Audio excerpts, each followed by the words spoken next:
Olá, estudantes do 7º ano. A aula de hoje corresponde à atividade de estudos número 15, que é a correção dos exercícios e atividades que vocês receberam lá nas atividades de estudos número 9, 10, 12, 13 e 14.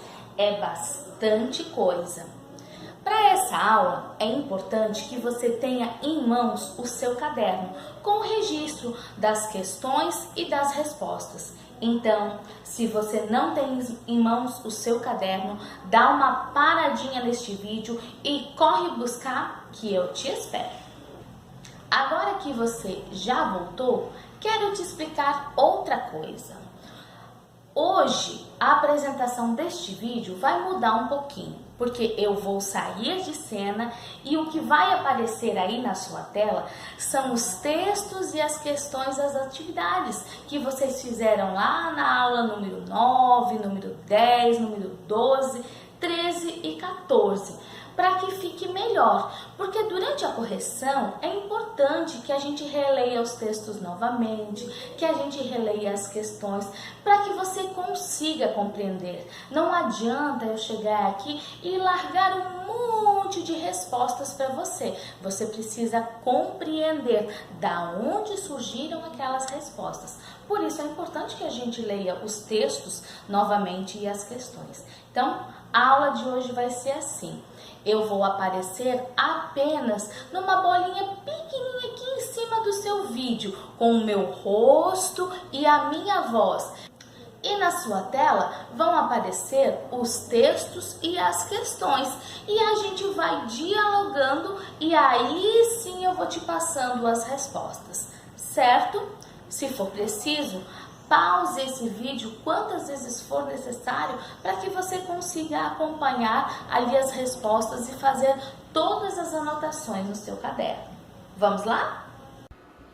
Então, estudantes, vamos para a correção da nossa atividade de estudo número 15, que é a correção da atividade de estudos número 14. Vamos iniciar pela número 14, certo?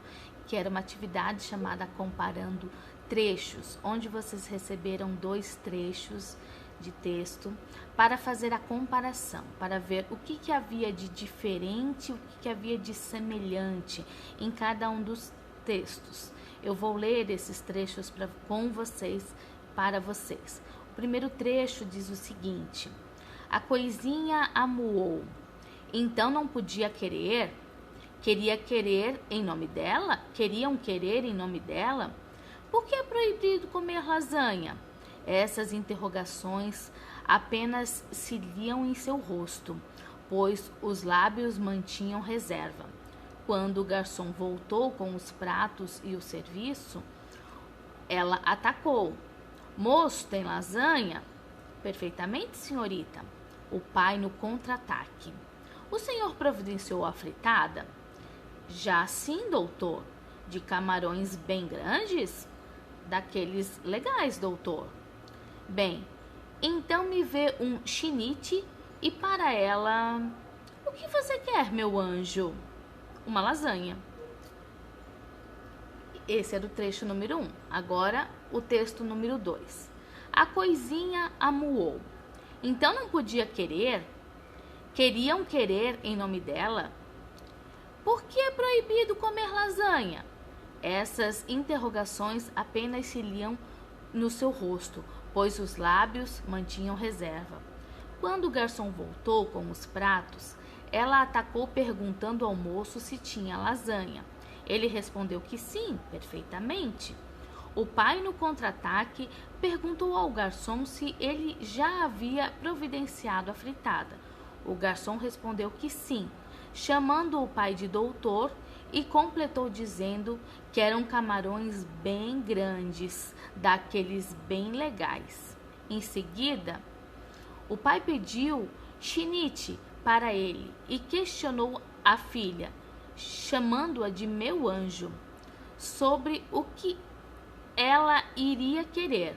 A menina prontamente respondeu que queria lasanha. Bom, vocês tinham então observar esses 2 textos, esses 2 trechos e dizer o que havia de semelhante e o que havia de diferenças E se vocês prestaram bem atenção, a gente tem um texto usando o discurso direto e um texto usando o discurso indireto. No primeiro texto, né, trecho, trata-se de um texto de discurso direto. E ali nós temos os verbos, a pontuação, as falas das personagens.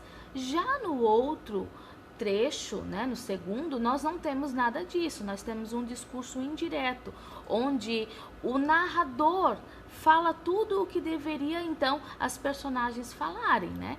Então, o que a gente tem de diferença e o que a gente tem de semelhança, né? De diferença, como eu disse, são os verbos, a pontuação e a fala das personagens, que é muito clara ali no primeiro texto, tratando-se de um discurso direto. Já o segundo texto não tem nada disso, daí a gente vai ver semelhanças, o que tem então de parecido. A gente fala do mesmo tema, do mesmo assunto, e a gente tem a presença então do narrador.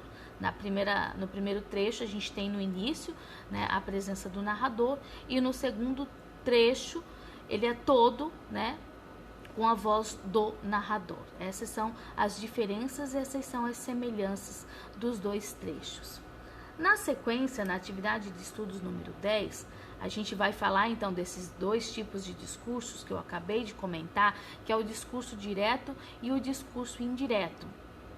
Que no discurso direto a gente vai usar aqueles verbos que eu já expliquei numa aula anterior para vocês, que são os verbos de elocução. E ali na atividade tinham alguns exemplos, né, de verbos de elocução, né? Tem o dizer, o perguntar, o comentar, falar e outros verbos também que são verbos de elocução. Pedia que vocês na atividade que vocês citassem 5 verbos de elocução que vocês conheçam e que não foram citados. Não podia repetir esses verbos que aparecem ali anteriormente.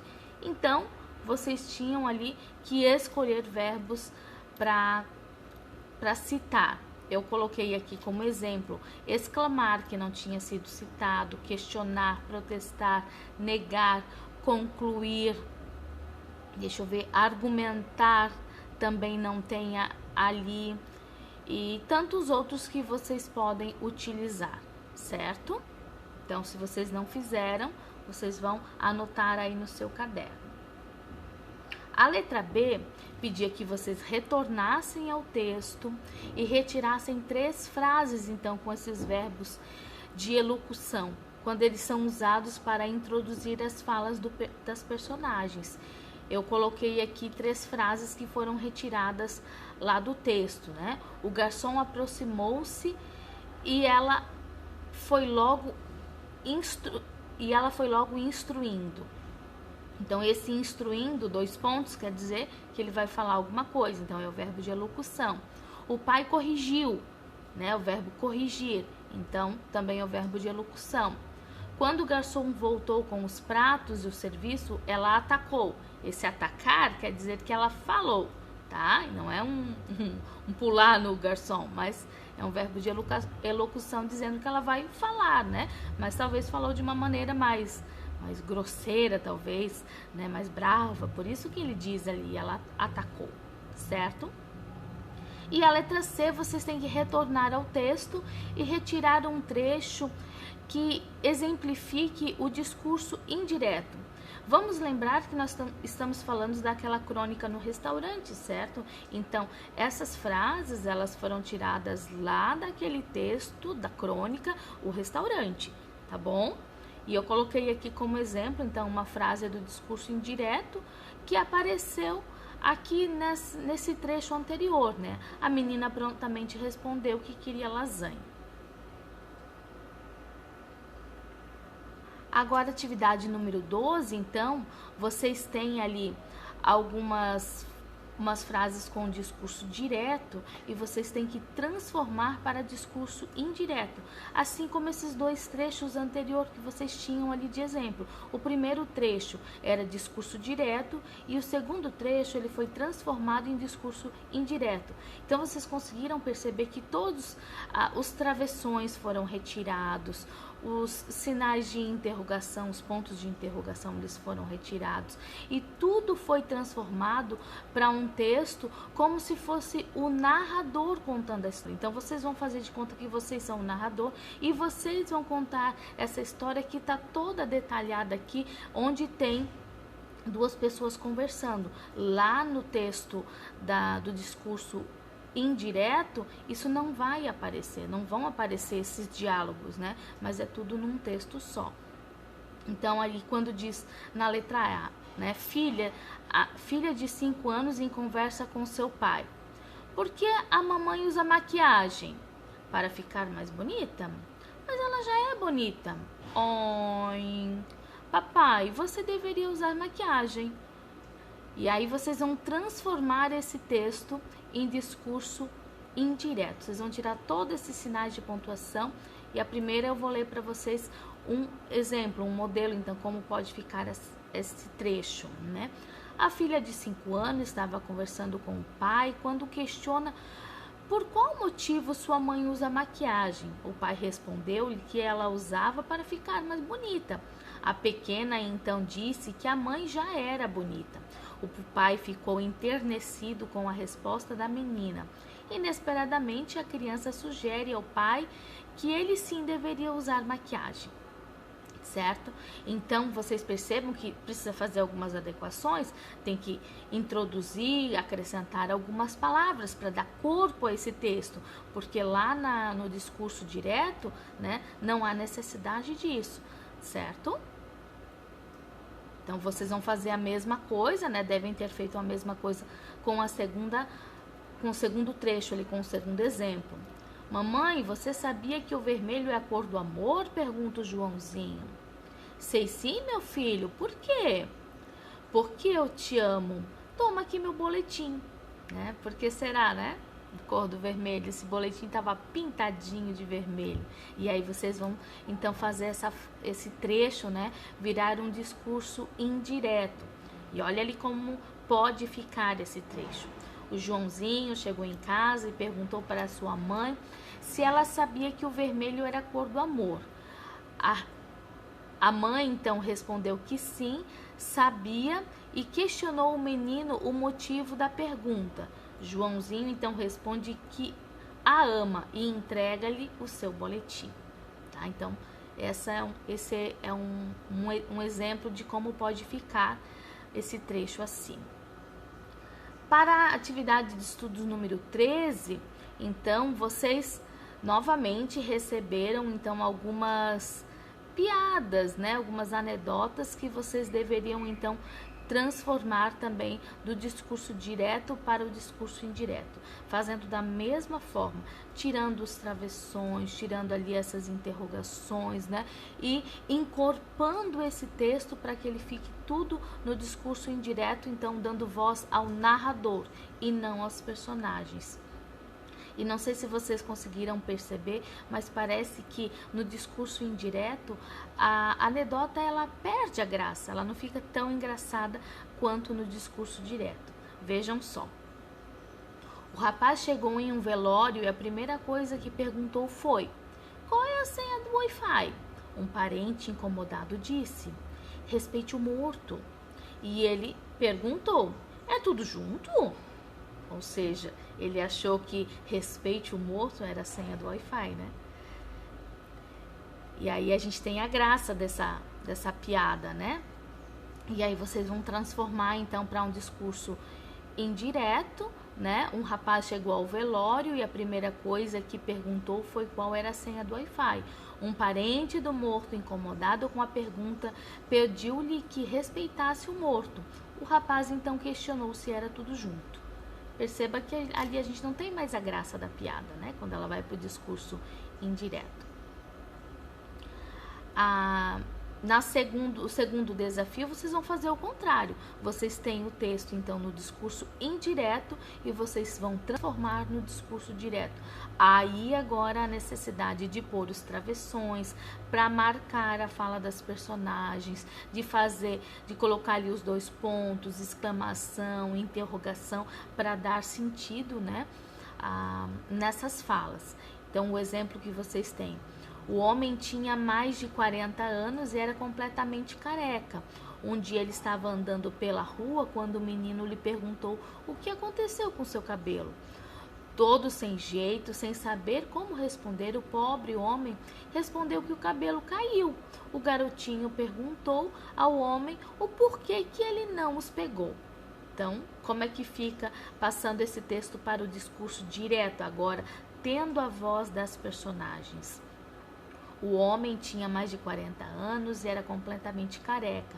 Um dia ele estava andando na rua quando um menino lhe perguntou, aí as marcas, ó, o verbo de elocução, perguntou, 2 pontos. O que aconteceu com seu cabelo?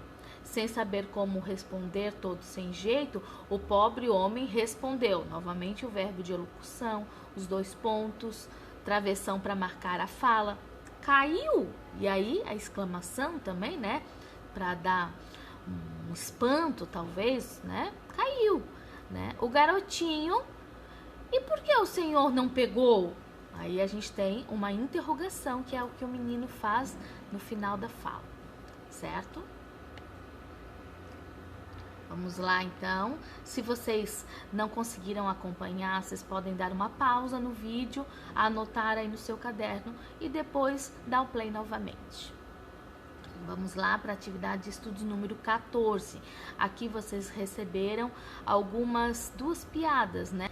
E a pergunta é o que torna elas engraçadas, certo? É o texto número 1 e o número 3 que vocês tinham que analisar. Juquinha pegou um ônibus e ao entrar pergunta para o cobrador: moço, quanto custa o ônibus? O cobrador respondeu educadamente: são 2,30, garoto. Então o Joãozinho fala alto: ei pessoal, todo mundo vai descendo, porque eu vou comprar. Ou seja, né? Para ele o valor era, não a passagem, né? Mas o valor do ônibus, do carro, né? O ônibus. A professora explica. O animal que tem 4 pés é um quadrúpede. Em seguida olha para uma das alunas e pergunta: você tem 2 pés, como é o nome? Ana, ela respondeu. Aí, a pergunta era, né? O que torna as duas piadas engraçadas, né? Ali a primeira, eu falei o que eu acho, né? Que torna a piada engraçada, porque o menino acha que vai comprar o ônibus por 2,30. E a segunda, eu acho, né? Não sei se vocês vão achar a mesma coisa, mas o que torna a piada engraçada é que a menina devia dizer bípede, né? Que são os animais que têm 2 pés. E ela, quando a professora diz: você tem 2 pés, como é o nome, né? Você que tem 2 pés, como é o nome, né? E ela diz Ana, em vez de dizer bípede. Ela diz o seu nome, no caso, né? Escreva 2 frases agora que você lembra que se usam a mesma palavra ou expressão com sentido denotativo, né? O sentido real e o sentido conotativo, o sentido figurado, que é isso que faz as palavras, as piadas ali anteriormente ficarem engraçadas, né? Porque a gente tem o sentido real e o sentido figurado. E as piadas, elas são usadas ali no sentido figurado, né? O que deixa engraçado. Eu coloquei um exemplo aqui para vocês. João, você pode quebrar um galho para mim? Preciso de uma carona. E João, você pode quebrar um galho para mim? Este abacateiro está muito alto. Ou seja, na primeira, quebrar um galho, preciso de uma carona, quer dizer que eu preciso de uma ajuda, eu preciso de um favor, né? Me dá uma carona. Isso é quebrar um galho, né? Uma ajuda, um favor. E quando eu digo na segunda frase, João, você pode quebrar um galho para mim? Este abacateiro está muito alto, quer dizer que é a árvore do abacate que está com um galho muito alto e que precisa ser podada, precisa ser quebrado, então, ou cortado, né? Aquele galho. Perceba, então, que elas é a mesma frase, mas com um sentido diferente, tá? Então, aqui a gente tem o sentido real e o sentido figurado, né? Ou seja, o denotativo e o conotativo. E atividade número 2, vocês receberam ali algumas frases para ver então a ambiguidade, né? Colocar ela tá sem pontuação. E se ela tá sem pontuação, ela fica ambígua. O que que é isso? Dá mais do que um sentido. Então, eu vou interpretar de um jeito, você vai interpretar de outro jeito, porque a gente não tem a pontuação.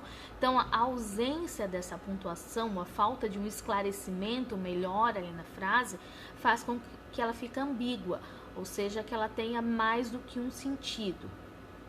Ana encontrou o namorado correndo no parque. Ou seja, quem é que estava correndo no parque? Era a Ana que estava correndo no parque ou era o namorado que estava correndo no parque, né? Então, se a gente for reescrever a frase, né, para dar sentido a ela, a gente poderia reescrever: Ana, enquanto Ana corria no parque, encontrou o namorado. Ou seja, era a Ana que estava correndo no parque. Ou Ana encontrou o namorado que corria no parque. Ou seja, ele estava correndo no parque. Percebam a diferença? Então, usando as vírgulas ali, a gente vai dar sentido à frase, né? O pai proibiu o filho de sair com sua moto. De quem que era a moto? A moto era do pai ou a moto era do filho? Não fica claro ali. Quando a gente coloca a pontuação, né, ela vai dar um esclarecimento melhor. O pai, que era dono da moto, proibiu o filho de sair com esta, ou seja, de sair com a moto. Então, o pai era dono da moto. Ou o filho, que era dono da moto, foi proibido de sair de casa. Percebam que ali há um esclarecimento melhor e a gente consegue entender de quem era a moto. E assim são as outras frases também. Todas elas, colocando uma pontuação adequadamente, a gente vai ter então só um sentido e não vai ter mais a ambiguidade. A professora deixou a turma curiosa, né? A professora saiu deixando a turma curiosa, certo? Ou seja, quem é que estava curiosa? Era a professora ou era a turma, né? Essa é a ambiguidade. Comprei esta casa com um belo portão que venderei agora, né? Ou seja, o que eu vou vender agora? Vou vender a casa ou vou vender o portão? Vou vender a casa que eu acabei de comprar ou vou vender o portão? Comprei esta casa com um belo portão, o qual venderei agora. Esse o qual, então, se refere ao portão, certo? Esta música é a preferida da sua mãe. Esta música, qual música, né? Não diz, não fica claro, né? Então, esta música, esta é a música pela qual a sua mãe tem preferência. Então, seria com mais clareza ali explicando qual é a música. Este é o Marcos, filho do nosso vizinho que você conhece, né? A ambiguidade, ela consiste ali em não deixar claro se ele conhece o Marcos ou conhece o vizinho. Então, vamos adequar a pontuação. Este é o Marcos, que é o filho do nosso vizinho, o qual você conhece. O Palmeiras venceu o São Paulo em sua casa. Na casa de quem? Na casa do Palmeiras ou na casa do São Paulo? Não deixa claro de quem era a casa, né? Do time ali. Então, o Palmeiras, em sua casa, venceu o São Paulo. Percebam que aqui a pontuação, a vírgula, é fundamental nessas frases. O juiz declarou ter julgado o réu errado, né? A ambiguidade aqui consiste em não deixar claro se o veredito ou o réu é que estava errado. Quem é que estava errado, né? Se foi o julgamento ou se era o réu. Então, reescrevendo, a gente tem a frase assim: o juiz declarou que julgou de forma errada o réu. Aí fica claro, a gente consegue entender o que estava errado, né? Então, foi o juiz que julgou de forma errada, não era o réu que estava errado. E o número 3, e última questão, né, da atividade de estudos número 14, nós temos ali duas piadas que têm duplo sentido ou ambiguidade, né, e algumas questões sobre isso. Então, a primeira é: Um homem bêbado entra no consultório e o médico lhe diz: eu não atendo bêbado. O bêbado: quando o senhor estiver bom, eu volto. Letra A, que perguntava ali para vocês, né? A quem o médico se refere quando emprega a palavra bêbado, né? Quando ele diz, eu não atendo bêbado. Eu espero que vocês tenham entendido que ele estava se referindo ao bêbado, que ele não ia atender um paciente bêbado, certo? E a resposta do bêbado, pela resposta do bêbado, a quem ele imagina que a palavra bêbado se referia, então? Acho que vocês perceberam que ele achava que o médico estava se referindo a ele mesmo, né? Quando não era verdade.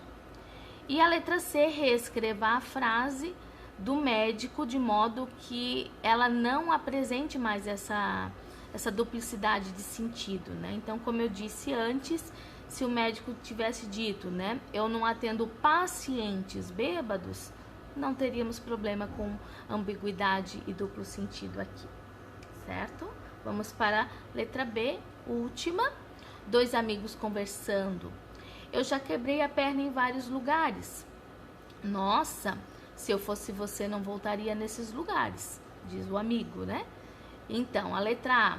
O primeiro amigo pretendia dizer... O que o primeiro amigo pretendia dizer sobre a perna? Vocês perceberam que ele pretendia dizer que ele já tinha fraturado a perna em vários pontos, a mesma perna em vários pontos diferentes. E a letra B, né, o que o amigo interpretou na sua fala? Ele interpretou que ele tinha fraturado várias vezes em acidentes ocorridos em lugares diferentes, né? O que não era isso que o amigo estava tentando falar.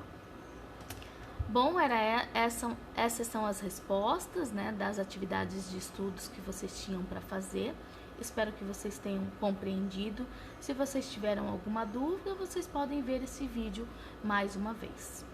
Até a próxima!